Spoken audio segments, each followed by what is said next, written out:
I never know you favor me this way.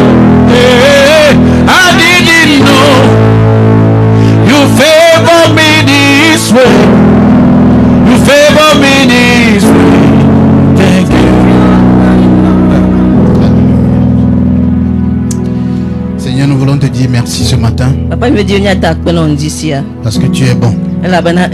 C'est vrai, nous n'avons pas l'idée de la grâce et de la faveur que tu nous as accordée. Nous avons du mal à évaluer, à comprendre les richesses incompréhensibles qui sont en Christ. Mais ce matin, tu nous donnes encore la faveur de venir comprendre, de nous approcher de ton trône, là où il y a la vie, là où il y a la paix, là où il y a l'abondance, là où il y a la stabilité, là où il y a l'assurance. Et nous te bénissons pour cela ce matin. Tu as déjà béni ce moment. Tu as déjà béni nos vies avec l'eau de ta parole. Tu nous as arrosé ce matin et nous repartons revitalisés dans le nom de Jésus. Dis-moi très fort Amen. Tu peux acclamer très fort le Seigneur ce matin. Alléluia. Alléluia. On peut s'asseoir, Merci d'être là. Amen. Amen. Je dis merci d'être là. Parce que si tu as de la marchandise et que tu n'as personne pour l'acheter, c'est que tu n'as rien. Vous comprenez ça? Si tu as de la marchandise à vendre mais qu'il n'y a personne pour acheter, vous savez quoi? Jean avait dit, je suis celui qui crie dans le désert.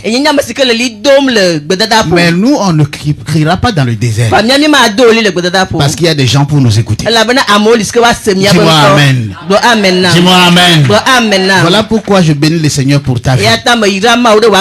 Ok, avant d'aller loin, il y a un chant que j'aime beaucoup. It is a great thing to serve the Lord. It's a great thing to serve the Lord.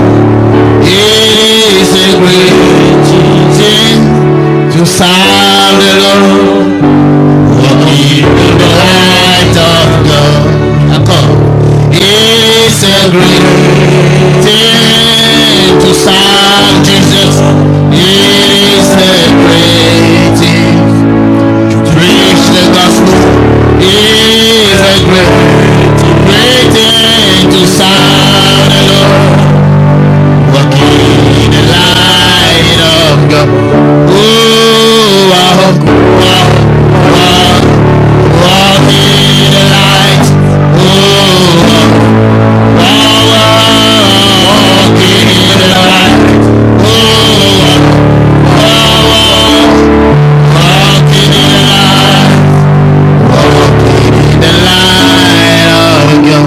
Voici ce que le chant dit. C'est merveilleux, c'est une très grande chose de servir le Seigneur et surtout de marcher dans sa lumière. Dis avec moi ce matin, je marche dans sa lumière et je marcherai dans sa lumière. Autrefois j'étais ténèbres, mais maintenant je suis lumière en Jésus-Christ et je marche dans la lumière et les ténèbres s'enfuient devant moi dans le nom de Jésus. Amen. Alléluia. Alléluia. Alléluia. Si tu es chrétien et que tu n'as pas connu la lumière, tu auras de sérieux problèmes. Parce qu'on peut être chrétien, on peut même être né de nouveau sans connaître la lumière. Est-ce que quelqu'un me suit? Donc si tu es enfant de Dieu, ça c'est juste la première étape, ça c'est juste le début. Maintenant, c'est à toi C'est à toi de chercher la lumière. Dis-moi amen. Dis-moi amen. Alors le thème que le Seigneur a mis sur mon cœur de partager avec vous, c'est qu'est-ce que l'évangile? Amen. Qu'est-ce que l'évangile? Parce qu'aujourd'hui, beaucoup de gens disent qu'ils prêchent l'évangile. Quand tu vas dans les marchés, il y a des gens qui prêchent. Et quand tu leur poses la question, ils disent qu'ils sont en train d'évangéliser. Ils disent qu'ils sont en train de prêcher l'évangile. Mais des fois, tu secoues la tête. Alors, c'est quoi l'évangile? Le mot évangile, ça vient du grec. Et le mot grec c'est evangelion. Le grec evangelion. Ça veut dire une bonne nouvelle. Un message qui va te faire du bien. Mais au moment où on parlait de l'évangile au temps de Jésus, l'évangile était beaucoup plus une personne que un message. C'était plus une personne. Amen. Amen. Le mot évangile ne vient pas de Jésus, non. C'est un mot qui existait en grec chez les Romains. Est-ce que quelqu'un me suit? Le mot évangile, c'est pas un mot céleste, c'est pas un mot qui est tombé du ciel. Mais c'était un fait qui existait déjà chez les Romains. Vous savez qu'en ce temps-là, les Romains, ils aimaient faire la guerre. Donc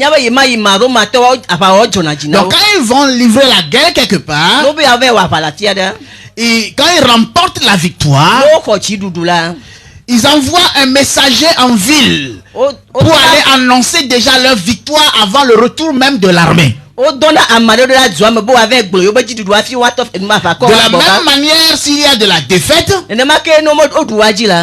envoient des messagers pour aller annoncer au roi que ça n'a pas bien marché. Donc ceux qui annonçaient la défaite,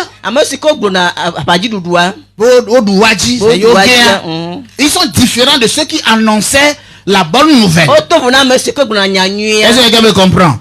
Donc, quand il y a la victoire de l'autre côté sur le champ de bataille, dès que les gens qui sont en ville, dès qu'ils voient le messager arriver, il est sur son cheval en train d'arriver. Ils savent en même temps que celui-là, il n'est que porteur d'un bon message. Alléluia. Est-ce que quelqu'un comprend déjà quelque chose? Donc dès qu'il entre dans la ville, tout le monde est heureux. Parce que lui ne peut que porter de bonnes nouvelles. Voilà comment le mot évangile est né. Amen. Amen. Donc Israël et puis les Romains, ils étaient déjà dans cette réalité. C'est comme la croix. C'est pas Jésus qui a amené le fait de la croix. Non,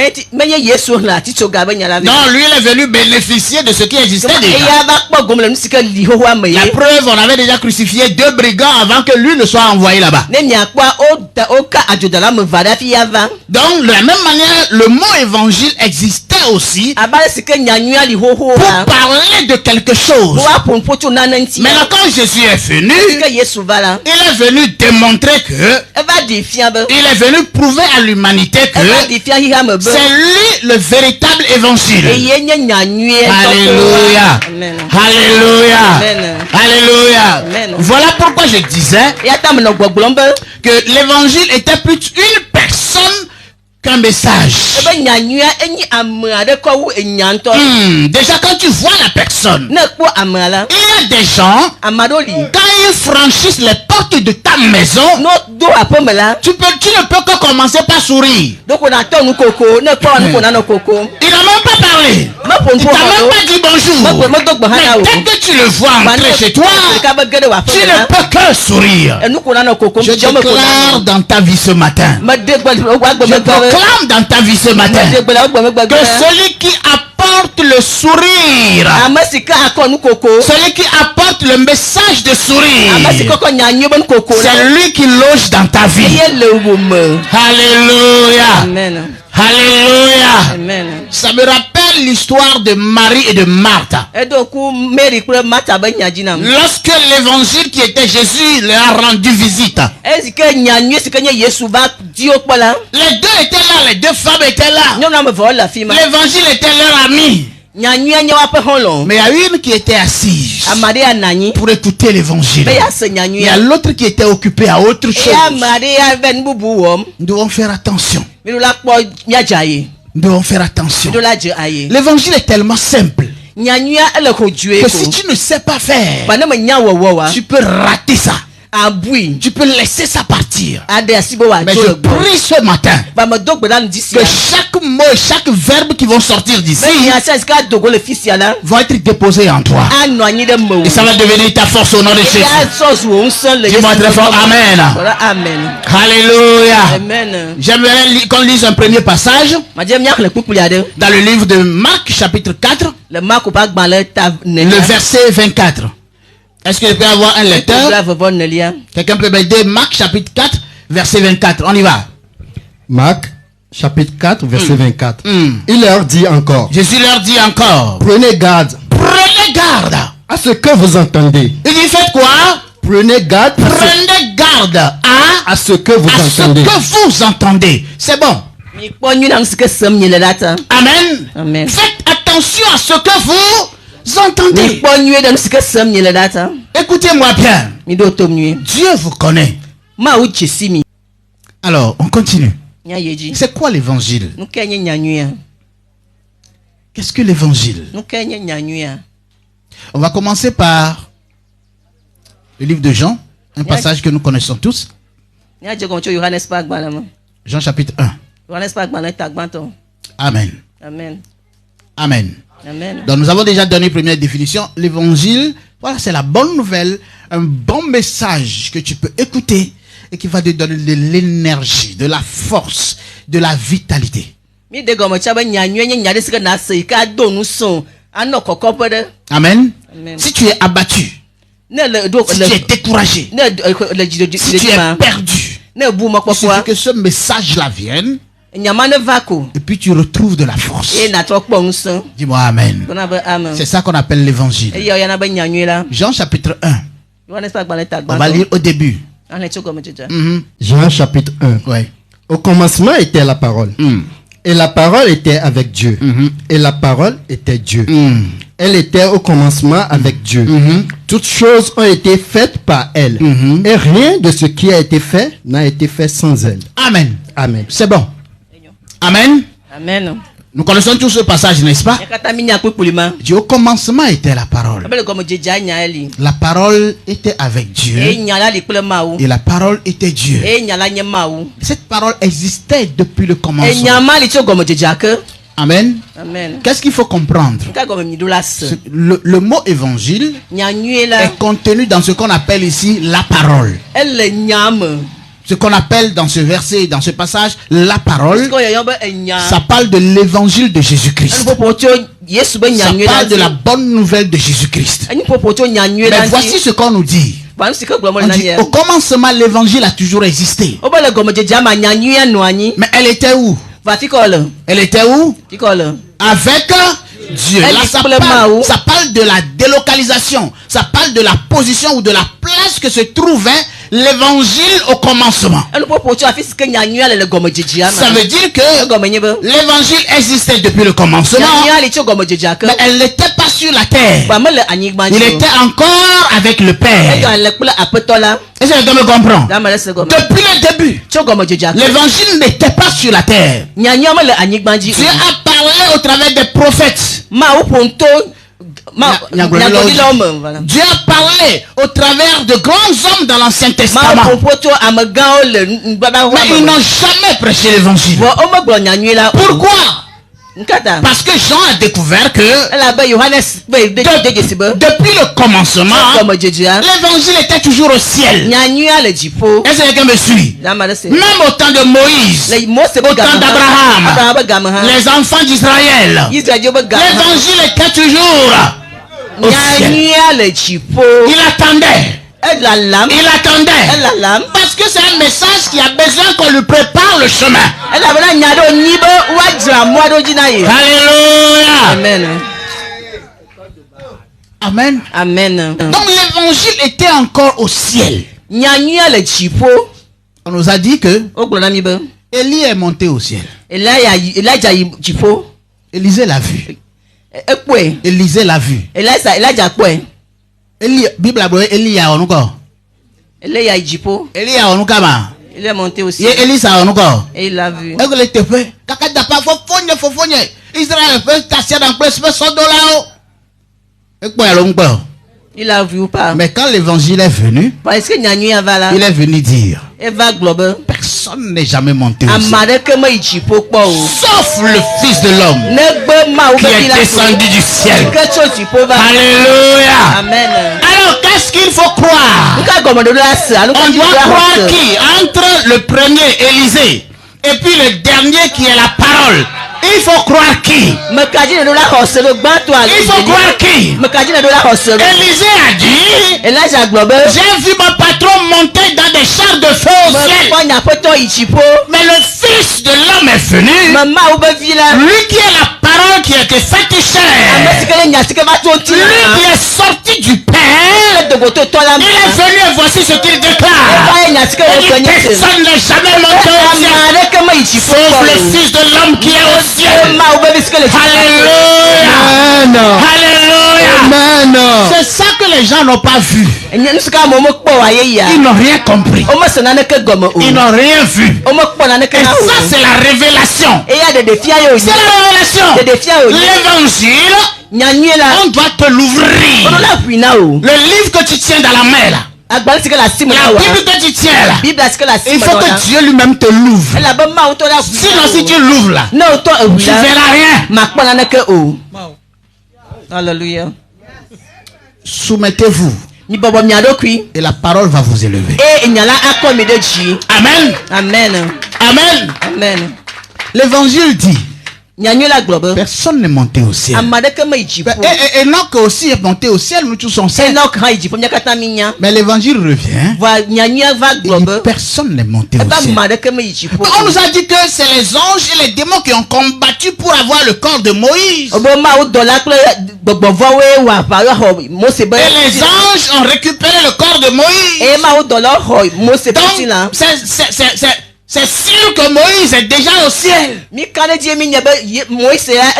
L'évangile vient et répond avec une seule parole. Nul, personne n'est jamais monté au ciel, sauf l'évangile. Alléluia. Amen. Alléluia. Amen. Alléluia. Amen. Alléluia. Amen. C'est ce qu'on nous a donné. C'est ce qu'on nous a donné. Amen. Amen. Amen. Amen. C'est ça qu'on nous a donné. C'est différent de ce que tout le monde voit. Lorsque tu arrives à un niveau donné, tu ne vois plus ce que tout le monde voit. Tu ne comprends plus ce que tout le monde comprend. Tu n'entends plus le même son que tout le monde.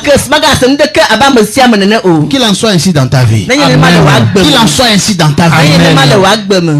Amen. Amen. Parce que ce que tu vois, c'est ça que tu vas obtenir. C'est ce que me comprend.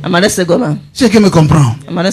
Si tu vois ce que tout le monde voit, ça va être difficile pour toi de l'obtenir. Parce qu'il y a des gens qui sont plus forts que toi. Ils vont te pousser. Ils vont te faire tomber.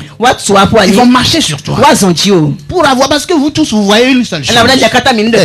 Mais si tu as les yeux ouverts et tu vois ce qu'il ne voit pas, il va courir devant toi. Parce qu'eux voient quelque chose. Ils vont courir. Et toi tu vas marcher. Pendant qu'ils courent, toi tu marches.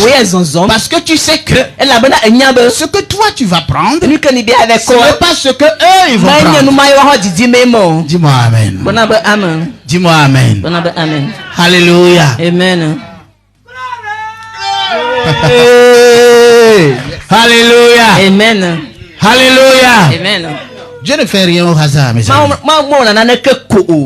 Il veut te bâtir, il veut te construire uniquement avec sa parole, uniquement avec son évangile. Amen. Amen. Amen. Amen. Amen. Amen. Qui le croit que Dieu veut le construire? Que Dieu veut le bâtir. Amen. Amen. Il en soit ainsi pour toi au nom de Jésus. Amen. Il en soit ainsi pour toi au nom de Jésus. Amen. Alors là, Isaïe. Isaïe 61. 61. Oui. Verset 1. L'Esprit du Seigneur, l'Éternel, est sur moi. Car l'Éternel m'a un pour porter de bonnes nouvelles aux malheureux. Dis-moi Amen. Mon frère, j'arrive. Il dit l'Esprit du Seigneur est sur moi. Et l'Éternel m'a fait quoi? L'Éternel m'a fait quoi? Pour porter de bonnes nouvelles aux malheureux. Parce que le projet de Dieu, la vision de Dieu, c'est que tu reçoives l'évangile. N'oublie jamais ça. Amen. Amen. Voici ce que déclare la parole. L'Esprit du Seigneur est sur moi. Il m'a oint pour proclamer de bonnes nouvelles aux hommes. Donc les hommes sont destinés à écouter l'évangile. Tous les hommes, les élus, comme les non-élus, ils vont tous écouter l'évangile. Parce que c'est de cela. C'est ça qui sera l'excuse de Dieu pour envoyer ceux qui iront en enfer, et ceux qui iront au ciel, au ciel. Amen. Amen. Donc tous les hommes vont l'écouter. Qu'ils le veuillent ou non, ils vont l'écouter. L'apôtre Paul était en prison. Il était dans la maison de l'empereur. Mais il ne pouvait pas se taire. À chaque fois qu'il a l'occasion, il parle. Il fait sortir ce message. Parce que c'est une parole qui désire sortir. Amen. Amen. Ça cherche à sortir. Ça demande à sortir. Ça réclame à sortir. Donc si tu es là en toi, tu ne peux pas te taire. Peu importe où tu es et ce que tu fais, l'évangile va vouloir toujours sortir. Dis-moi Amen. Amen. Dis-moi Amen. Amen. Revenons maintenant dans le livre de Romains. L'apôtre Paul a dit ceci. Dans Romains chapitre 1, versets 16 et 17. Romains 1, versets 16 et 17. J'ai encore baptisé la famille de... C'est ça? Oui. C'est Romains 1, ça? Désolé. C'est bon. Allons-y. Romains 1, verset 16. Car je n'ai point honte de l'évangile. C'est une puissance de Dieu pour le salut de quiconque croit. Alléluia. Du juif premièrement, puis du grec. Parce qu'en lui est révélée la justice de Dieu par la foi et pour la foi. Amen. Amen. Amen. Paul dit je n'ai point honte de l'évangile. C'est une puissance de Dieu. Mon thème c'est qu'est-ce que l'évangile? Amen. Amen. Et là on nous dit que l'évangile est une puissance de Dieu. On vous dit il faut aller jeûner sur la montagne pour recevoir la puissance. Et les gens ont tellement jeûné. Dernièrement, dans quel pays, Kenya ou quoi, il y a toute une église qui allait se cacher dans une forêt pour jeûner et mourir pour rencontrer le Seigneur. Ils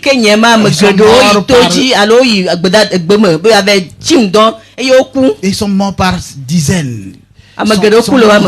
Et les gens pensent que c'est la Bible qui est le problème, c'est l'église qui est le problème. C'est notre mentalité qui est le problème. Ta mentalité est lavée ce matin au nom de Jésus. Amen. Amen. Amen. Paul dit je n'ai point honte de l'évangile. Pourquoi? Parce que c'est ça ma puissance. C'est la puissance de Dieu pour sauver.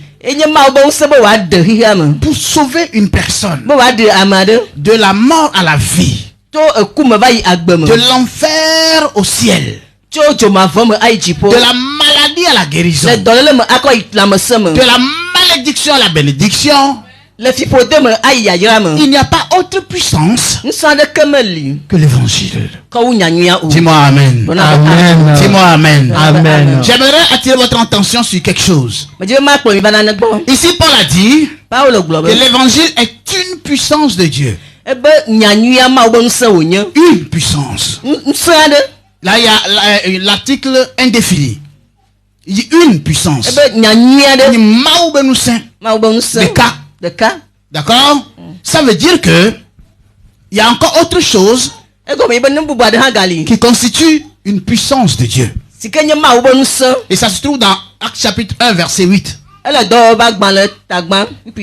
Amen. Il dit, la Bible dit ceci.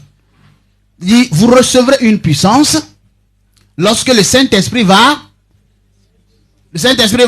survenir pour vous. Ça veut dire que le Saint-Esprit est en lui-même ou a en lui-même une puissance. Amen. Et la parole aussi a en lui-même une puissance. Et la puissance dont parle le dunamis. Le dunamis, ça fonctionne comme l'électricité. Est-ce qu'il y a un électricien ici? Non, il n'y a pas d'électricien. D'accord, moi je suis un amateur électricien. Quand vous prenez tout câble d'électricité, même les chargeurs, les câbles des chargeurs, partout où il faut de l'électricité, il y a toujours deux câbles. Il y a un qui est dangereux. Quand tu touches ça, tu n'as pas besoin de toucher l'autre avant d'être électrocuté. Mais à l'autre, quand tu touches, tu sens rien. Et pourtant, il y a courant dedans. Voilà, c'est comme ça la parole et l'esprit. Amen. C'est pourquoi Paul dit l'évangile est une puissance. Voilà, une sereka. Amen. Une sereka. Les deux fonctionnent toujours ensemble pour qu'il y ait l'électricité dans ta vie.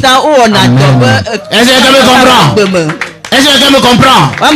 L'évangile ne travaille pas sans le Saint-Esprit. Et si tu veux traiter avec le Saint-Esprit sans l'évangile, tu brûles.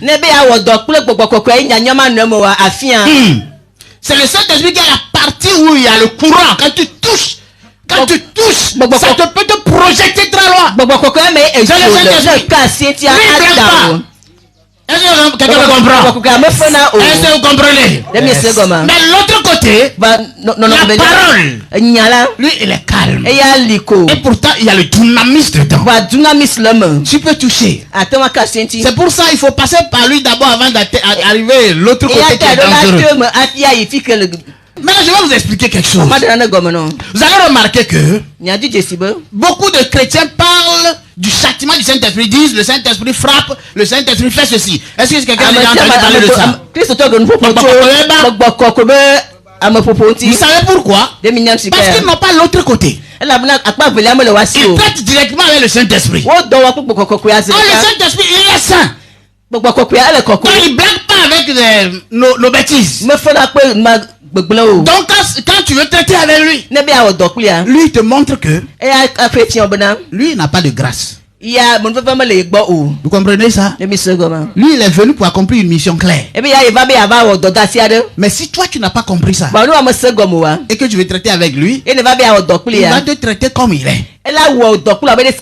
Jusqu'à ce que tu comprennes que pour être gentil avec, pour que le Saint-Esprit soit gentil avec toi, il faut passer par l'évangile. Il faut passer par la parole. Est-ce que quelqu'un me comprend? Quand la parole est présente, le Saint-Esprit est calme. Dis-moi amen. Amen. Dis-moi amen. Amen. Est-ce que quelqu'un me comprend? Est-ce que quelqu'un me comprend? Ok. Qu'est-ce que l'évangile fait dans la vie d'une personne qui le rencontre? Allons dans Ézéchiel. Dieu avait prophétisé sur l'évangile. Dieu avait dit beaucoup de choses en prophétie concernant l'évangile, mais ce n'était pas encore l'évangile. Donc la prophétie avait parlé de ce que l'évangile viendra faire dans la vie des hommes. Ça se trouve dans Ézéchiel 36. À partir du verset 25. Ézéchiel 36, à partir du verset 25. Je répandrai sur vous une eau pure. Et vous serez purifiés. Et vous serez purifiés. L'eau dont il est question ici, l'eau dont Jésus avait parlé à Nicodème. En disant, il faut que tu sois né d'eau et d'esprit. Les gens pensent que c'est le baptême. Les gens pensent que c'est quand on te plonge. Acclame le Seigneur. Je suis heureux.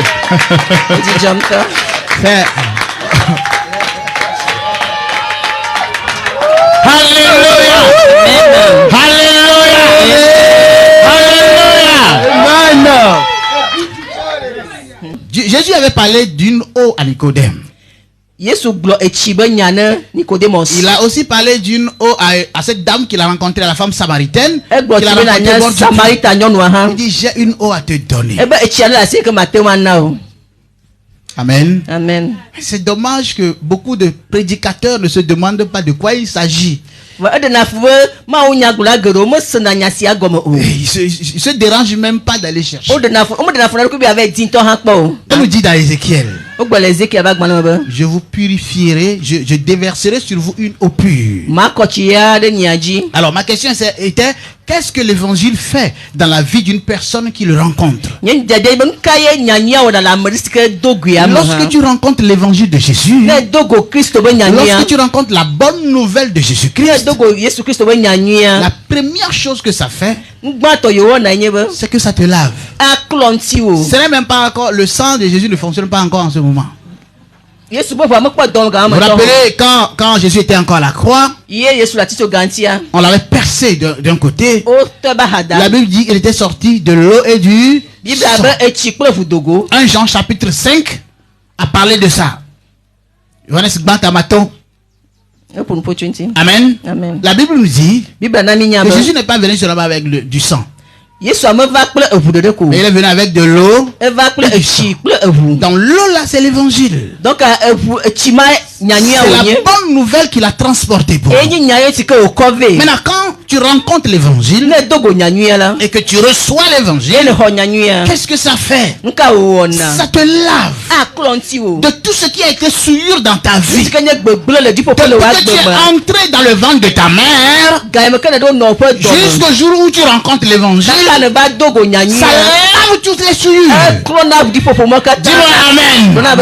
Et tu dois croire à cela. Donc tu ne peux pas rencontrer l'évangile et être toujours sale. That's not possible. C'est pas possible. Là, tu n'as pas rencontré l'évangile. Là, tu ne l'as pas reçu. Mais quand tu rencontres la bonne nouvelle du royaume de Dieu, c'est un message, quand tu l'écoutes, tu sens qu'il y a des fardeaux qui s'enlèvent.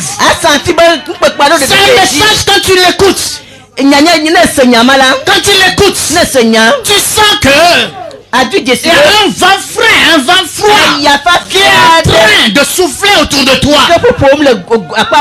Alléluia. Amen. Alléluia. C'est ce que l'évangile fait. C'est ce que l'évangile fait. Donc si tu es quelque part dans une église, tu écoutes une radio, tu regardes une télévision, et quelqu'un est en train de prêcher, il ne te prêche pas l'évangile, il ne te prêche pas la bonne nouvelle de Jésus. Mon ami, il est en train de te tricher. Non, pire que ça, il est en train de te tuer. Il est en train de t'achever. Terminé. Il est terminé parce qu'on t'a le coup au cou d'Alessa. Donc lui il vient pour t'achever. Tu es libéré de leur main au nom de Jésus. Amen. Tu es délivré de leur main au nom de Jésus. Écoutez-moi très bien. Quand Jésus dit dans Jean 10:10, il dit le voleur ne vient que pour dérober. Écoutez-moi très bien. Il ne parle pas du diable. He's not talking about the devil. Retournez au début. Verset 1. Jean dit verset 1. Il ne parle pas du diable. Jésus n'a jamais reconnu que le diable est un voleur. Alléluia. Ça c'est lui accorder du crédit. Et on se domme alors comme des chiens.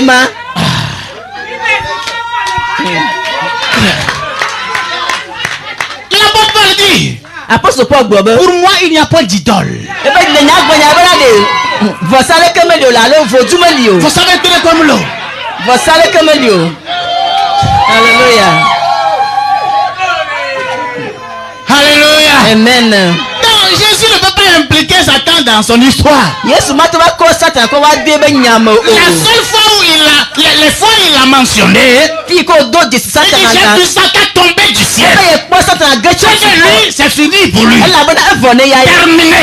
Il dit encore que lui là quand il parle, quand Satan parle, c'est que tout ce qu'il dit c'est du mensonge. C'est que tout ce qu'il dit. Je ne comprends pas pourquoi on dit qu'on fait délivrance.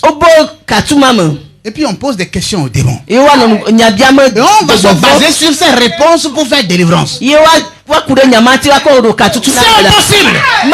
Pourquoi? Parce que tout ce que le démon dit, c'est du mensonge. Est-ce que vous pouvez comprendre ça? C'est du mensonge. Tout ce que le démon dit, c'est pour vous faire dormir debout. Jésus a dit qu'il est malin. Est-ce que les gens peuvent comprendre?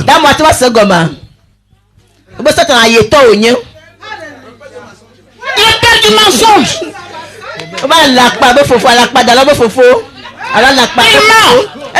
Tout ce qu'il dit. Il n'y a pas une goutte de vérité dans ce qu'il dit. Maintenant, toi, tu viens lui poser des questions. Je vous donne une preuve. Quand Jésus a rencontré le démoniaque à Gadara, il lui a posé la question. Vous êtes combien? Il dit non. Il dit comment t'appelles-tu? Voilà. La question c'était ça. Quel est ton nom? Il dit Légion. Attends. Et ça c'est un nom ça? Nous sommes nombreux. C'est un nom. C'est pour nous dire que c'est un salopard. Alléluia. Même s'ils sont 1 million dans le corps de ce fou là, c'est un seul qui paraît. Ils ne paraissent pas tous ensemble quand même. Mais on voit celui qui parle là se présente au moins, non? Mais au lieu de se présenter, il va se cacher derrière. Et nous sommes nombreux. Menteur va. Amen. Amen. Tu es béni au nom de Jésus. J'ai dit tu es béni au nom de Jésus. Et Georgina, hey,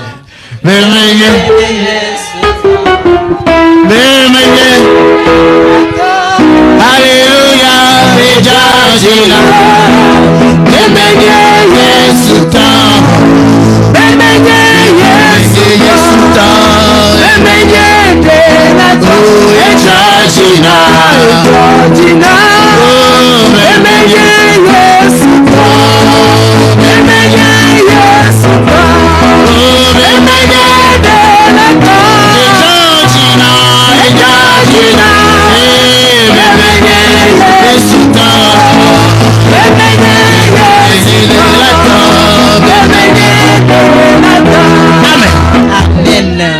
si j'avais pas compris ces choses, je serais tellement malheureux. Je serais tellement triste. Ça veut dire que je suis perdu. Attends. Moi. Attends, je veux pas dire moi. Tu dis que tu as quitté le diable. Tu veux plus adorer vaudou. Et tu es venu à l'église. Et c'est là-bas qu'on te dit que celui que tu as quitté là, il est tellement puissant que tu dois le casser d'abord. Si tu pouvais le casser, est-ce que tu avais besoin de changer de... Tu le casses et puis tu es tranquille. Est-ce que tu as besoin de venir à l'église pour ça?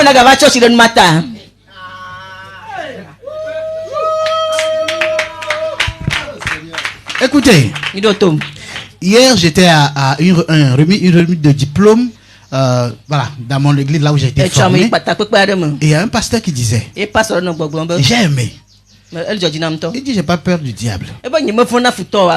C'est lui qui a peur de moi. Vous comprenez ça? Tant que vous n'allez pas comprendre ça là,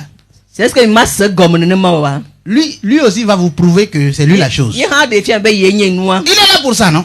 Il n'a pas faim. Il dort pas. Il n'est jamais fatigué. Donc il est là pour ça. Mais toi, sache une chose. Tu as été délivré. Tu as été libéré de sa main. Tu as été racheté à un grand prix. Donc refuse de rester esclave. Est-ce que quelqu'un me comprend? Est-ce que quelqu'un me comprend? Tout à l'heure, on a lu Isaïe 61. Là où le Seigneur dit, l'Esprit de l'Éternel est sur moi. Quand vous continuez à la lecture, il dit ceci. Il m'a oint pour aller porter de bonnes nouvelles à ceux qui sont en prison, aux captifs. Pas pour aller casser leur prison, non. Juste pour aller leur dire, ils sont en prison, mais allez à leur annoncer la bonne nouvelle. Vous êtes libre. Et puis repartir. Pourquoi? Parce que ce simple message, you are free, tu es libre, c'est tellement puissant que ça brise tous les verrous et empêche la personne de sortir. Amen. Amen. Donc dès que cette parole sort,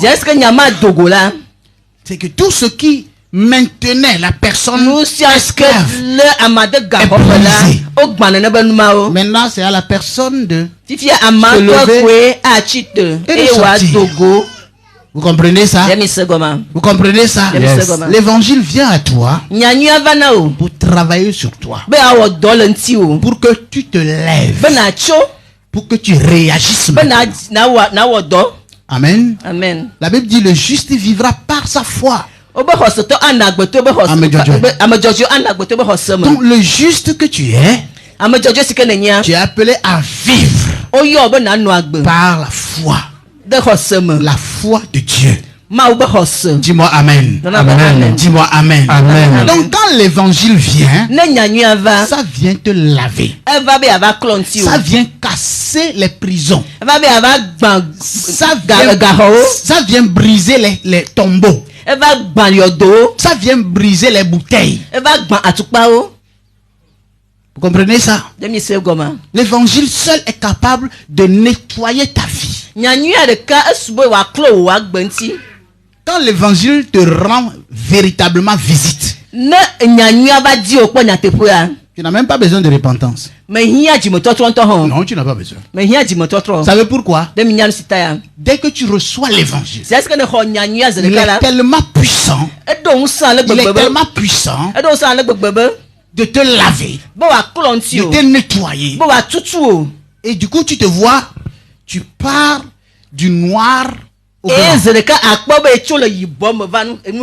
Dis-moi amen. Amen. Vous savez ce que la repentance fait? Ça te prépare à rencontrer l'évangile. La repentance, c'est pas l'évangile.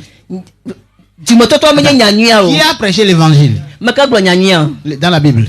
Pardon, pas l'évangile. Qui a prêché la repentance dans la Bible? C'est qui? Est-ce qu'il était un prédicateur de l'évangile? Est-ce que l'évangile existait en son temps? Non. Donc la repentance là, c'est de quitter la maison et de venir t'asseoir. Il dit Dieu, je vais t'écouter. Amen. Amen. Amen. Amen. Amen. Amen. Donc, en tout cas, moi je ne prêche pas repentance.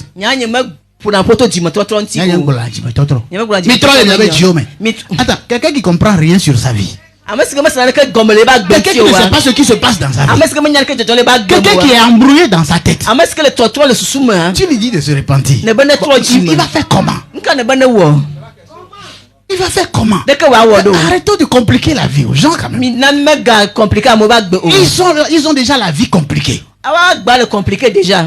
Et c'est pour ça qu'ils sont venus recevoir la fraîcheur. Et tu lui dis, tu dois te repentir d'abord. Vous imaginez que Jésus va dire à une personne, si tu ne te repens pas, ne viens pas ici. Si tu ne te repens pas, ne t'approche pas. Parce que je suis trop saint. Vous imaginez Jésus dire une chose pareille.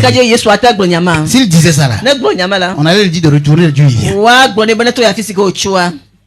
Vous comprenez ça? Vous comprenez ça? Est-ce que vous comprenez?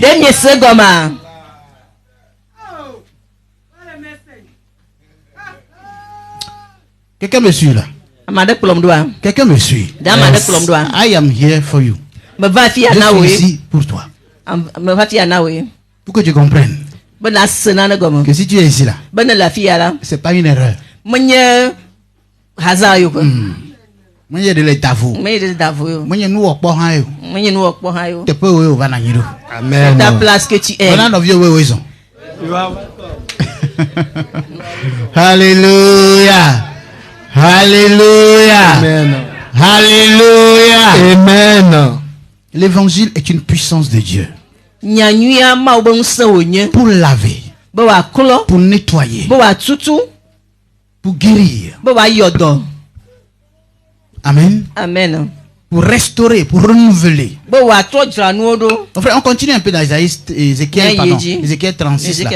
On continue un peu parce qu'il y a certains éléments qui sont devant que j'ai envie d'utiliser. Allons-y.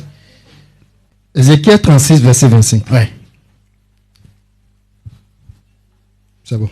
Je reprendrai sur vous une eau pure. Il dit je. Dieu dit je. Répandrai sur vous une eau pure. Arrêtez un peu. Regardez. Regardez. Si la repentance c'est quoi? Bon, quand on demande à une personne de se repentir, qu'est-ce qu'on lui demande de faire? Qui veut me dire quelque chose? Qu'est-ce qu'on lui demande de faire? Quand on dit à une personne repente-toi. Pardon? De faire des efforts, oui, pour parvenir à quoi? Pour obtenir quoi? Non, juste qu'on lui demande de changer sa vie, d'arrêter de pécher. N'est-ce pas? Ok. Si nous pouvions le faire, pourquoi Dieu va dire je répandrai sur vous une eau pure? C'est parce que nous-mêmes on ne peut pas se laver. On a besoin que papa jette son eau sur nous. Dis-moi amen. Son robinet est là. Mais le robinet était au ciel. Le robinet de l'évangile. Mais quand le temps marqué était arrivé, Dieu a maintenant prolongé le tuyau sur la terre. Et il dit, avec l'eau de mon robinet, je vous arroserai. Parce que pendant longtemps j'ai attendu que vous vous laviez. Vous avez essayé de vous laver, mais vous êtes resté tel que vous étiez. C'est moi Dieu qui prend maintenant la charge. Voilà pourquoi dans ce passage, le verbe est au futur. Il dit je répandrai. Donc il ne le faisait pas en ce temps où Ézéchiel parlait. C'était un projet en ce temps. Amen. Amen. Donc Ézéchiel lui-même n'avait pas vu ça. Non, ce n'était pas arrivé dans sa vie. Il n'a pas vu l'eau pure. Ses souillures n'ont jamais été enlevées. C'était le sang des taureaux et des boucs, des oiseaux qui l'aidaient jusqu'à ce qu'ils s'en aillent. C'est pourquoi quand ils sont partis, ils sont restés dans le sein d'Abraham. Ils sont restés dans le sein d'Abraham. Amen. Amen. Abraham lui-même ne pouvait pas aller. Abraham il va faire comment pour aller? Je dis, même quand le péché n'était pas encore venu chez Adam et Ève là, il ne pouvait pas aller. Adam et Ève ne pouvaient pas rendre visite à Dieu aussi. Ils sont créés pour rester sur la terre. Vous comprenez ça? Oui, Dieu a fait d'eux les dieux de la terre. Donc ils sont sur la terre. Amen. Amen. Amen. Amen. Amen. Amen. Amen. Amen. Donc Abraham est mort. Dieu a créé un endroit quelque part. Loin du ciel. C'était dans l'abîme quelque part. Et il est bloqué là-bas. Et quand tous les enfants d'Israël meurent, ils vont là-bas. Ils vont là-bas. Même quand Élie est parti dans Charles, il est allé chez Abraham.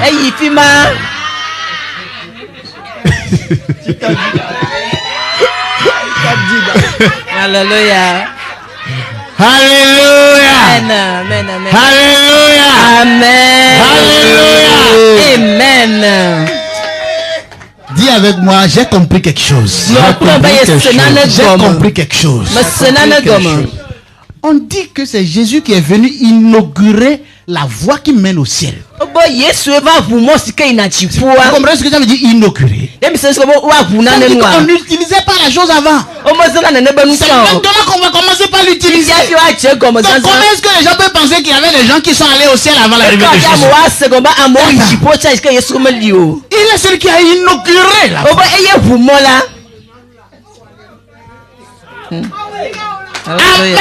Amen. Amen. Amen. Amen. Amen.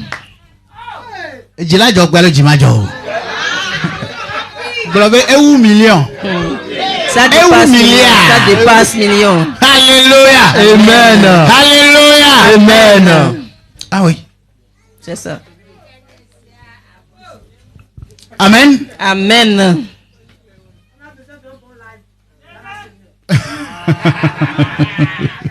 On a besoin d'un bon live de la semaine. Alléluia. Amen. Alléluia. Amen. Donc l'évangile vient pour nous nettoyer. Avançons. Là, on voit, dans ce passage, on a vu toute la puissance de Dieu prophétisée, proclamée ici. Allons-y. On y va. Je répandrai sur vous une eau pure. Oui. Et vous serez purifiés. Et vous serez purifiés. Donc, une seconde. Quelqu'un qui a reçu l'eau qui purifie. Donc automatiquement il sera comment? Est-ce qu'il a besoin de se repentir? Se repentir de quoi? De ce dont il a été purifié. Amen. Amen. Amen. Quand Dieu te dit tu es purifié, c'est que tu es purifié. Amen. Amen. Amen. Amen. Amen. Amen. On continue mon frère. Je répandrai sur vous une eau pure et vous serez purifiés. Amen. Je vous purifierai de toutes vos souillures. Il dit je vous purifierai de toutes vos souillures. On y va. Et de toutes vos idoles. Et de toutes vos idoles. Je vous donnerai un cœur nouveau. Hey. Pendant ce temps, toi, tu fais quoi? Tu es là et puis tu regardes. On te fait les choses seulement. On te fait les choses seulement. On te fait seulement. Tu es là, si tu écoutes, tu es lavé. Tu continues d'écouter. Et puis tu reçois un autre cœur. Amen. Amen.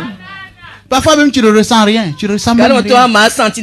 Mais après, tu réalises que you are no more the same. Tu n'es plus la même personne. Juste que tu te rends compte. Amen. Continuons. Je vous donnerai un cœur nouveau et je mettrai en vous un esprit nouveau. Je vous donnerai un cœur nouveau et je mettrai en vous un esprit nouveau. Là, il parle de l'esprit de Dieu. Le deuxième côté de la puissance, du dynamisme de Dieu.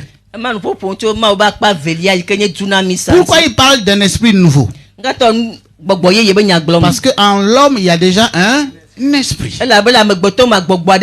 Mais qui est mort. Qui est sale. C'est parce que c'est un esprit qui ne peut pas se décomposer. Sinon, il était en voie de décomposition. Sinon, il était déjà en voie de décomposition. Et Dieu dit, je mettrai en vous un esprit nouveau. Nous voyons qu'il est venu d'abord avec l'eau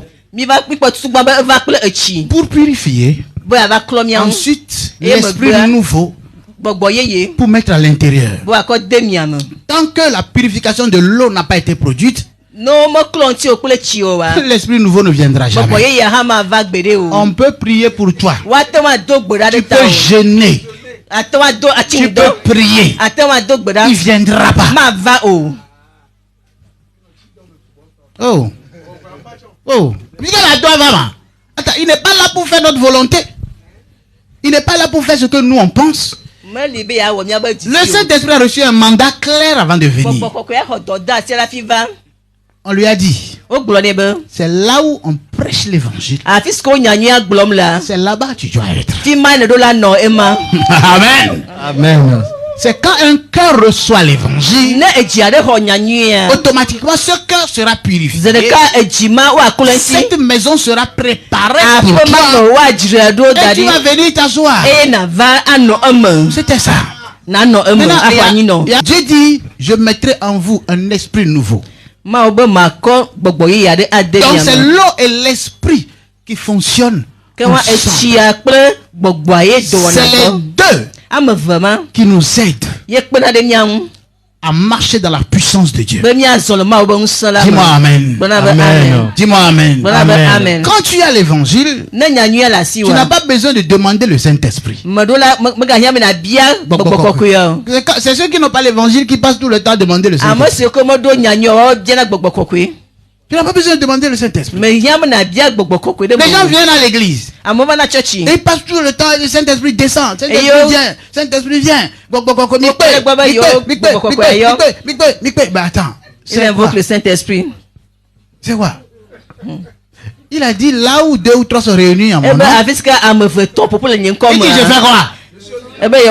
Attends. Comment est-ce que... Attends, le rendez-vous même c'est lui qui l'a fixé. Ou bien, quand vous venez vous rassembler au nom de quelqu'un, pire encore dans sa maison. Donc tu dois l'inviter avant qu'il vienne s'asseoir. Quand même. Insensé, c'est non-sens, non? C'est insensé. Alléluia. Amen. Alléluia. Amen. Est-ce que quelqu'un comprend quelque chose? Yes. Est-ce que vous comprenez quelque chose? Quand tu as l'évangile, tu as le Saint-Esprit. Plus tu es ami avec l'évangile, tu es ami avec le Saint-Esprit. Il n'y a pas l'un sans l'autre. Quand vous lisez dans Genèse chapitre 1, la Bible dit, au commencement, la terre était informe et vide. Il y avait les ténèbres partout. N'est-ce pas? Et on dit, le Saint-Esprit faisait quoi? Pourquoi il se mouvait? Parce qu'il ne pouvait rien faire. Il était incapable de faire quoi que ce soit. Vous savez pourquoi? Parce qu'il manque son l'autre. Jusqu'à ce que puis Dieu dit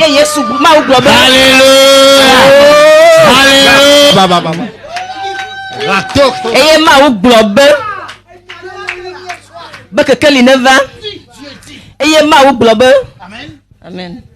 Puis Dieu dit, et c'est là où tout a changé. C'est là où tout a changé. C'est les deux qui fonctionnent ensemble. C'est les deux qui travaillent ensemble. Amen. Amen. Amen. Amen. L'esprit et la parole. C'est pourquoi on a dit à Nicodème, tu dois être né d'eau et d'esprit. On ne va pas te mettre dans l'eau pour ça. On ne va pas te cracher sur la tête pour ça. Il faut qu'on te fasse asseoir. Et qu'on te fasse écouter le message de la croix. Dis-moi amen. Dis-moi amen. Amen.